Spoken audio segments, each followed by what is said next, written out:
અનિરુદ્ધસિંહ જાડેજાની આવતીકાલે સરેન્ડર થવાની પ્રબળ સંભાવનાઓ સેવાઈ રહી છે।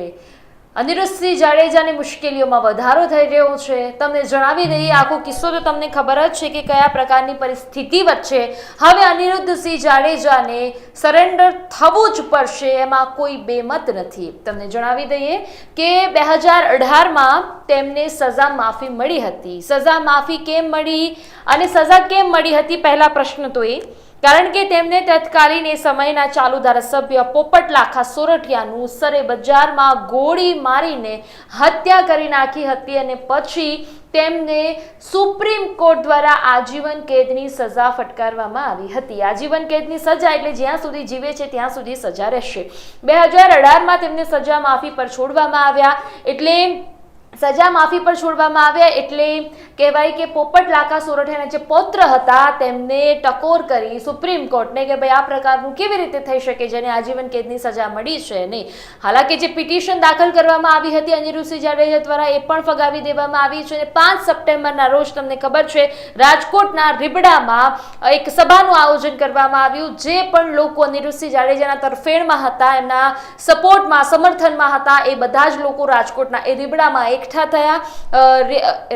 થઈને લોકોએ આહવાન કર્યું કે ભાઈ અમે છેક સુધી સરકાર સામે આજીજી કરીશું કે ભાઈ અનિરુદ્ધસિંહ જાડેજાને તમે જેલમાં ન મોકલો, પરંતુ સુપ્રીમ કોર્ટ આગળ કુદરત અને સુપ્રીમ કોર્ટ આગળ કોઈનું કાંઈ ચાલતું નથી, એવું તમે પણ સાંભળ્યું છે। એટલે ક્યાંક ને ક્યાંક હવે એમને કાલે સરેન્ડર કરવાની પ્રબળ સંભાવનાઓ લાગી રહી છે।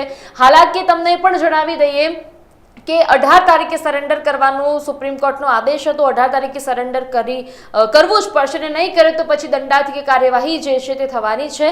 અને હવે જે છે એ અનિરુદ્ધસિંહ જાડેજાની મુશ્કેલીઓમાં વધારો થઈ રહ્યો છે કારણ કે ગુજરાત હાઈકોર્ટે પણ સુપ્રીમ કોર્ટ દ્વારા ગુજરાત હાઈકોર્ટને પણ ટકોર કરવામાં આવી હતી કે ભાઈ આ પ્રકારનું કેવી રીતે થઈ શકે, આજીવન કેદની જેની સજા મળી છે એને સજા માફી પર છોડવામાં કેવી રીતે આવી શકે। એટલે કદાચ સુપ્રીમ કોર્ટના જે નિયમો છે, આદેશો છે, તેમનું પણ ઉલ્લંઘન કરવામાં આવ્યું। હાઈકોર્ટની ટકોર બાદ સુપ્રીમ કોર્ટની ટકોર બાદ હાઈકોર્ટે સરેન્ડર કરવાના આદેશ આપ્યા છે। આદેશ પછી હવે ક્યાંક ને ક્યાંક 18 તારીખ એટલે આવતીકાલે સરેન્ડર થાય તેવી પ્રબળ સંભાવનાઓ છે તે જોવા મળી રહી છે। હવે જોવાનું રહેશે કે આ સરેન્ડર થાય છે અનિરુદ્ધસિંહ જાડેજા કે પછી અનિરુદ્ધસિંહ જાડેજાની જ મુશ્કેલીમાં વધારો થશે કારણ કે તત્કાલીન ધારાસભ્ય એ સમયના પોપટ લાખા સોરઠિયાની હત્યા કેસમાં તેમને આજીવન કેદની સજા અનિરુદ્ધસિંહ જાડેજાને ફટકારવામાં આવી હતી। 2018માં તેઓ સજા માફી પર છૂટી ગયા અને હવે પાછા 18 તારીખના રોજ તેમને સરેન્ડર થવું પડશે। શું લાગે છે આ મુદ્દાને લઈને આપનું મને કમેન્ટમાં અવશ્ય જણાવો ને આપ હજુ સુધી અમારી ચેનલ Live 24 ન્યૂઝને સબસ્ક્રાઇબ ન કરી હોય તો હમણાં સબસ્ક્રાઇબ કરી લો। નમસ્કાર।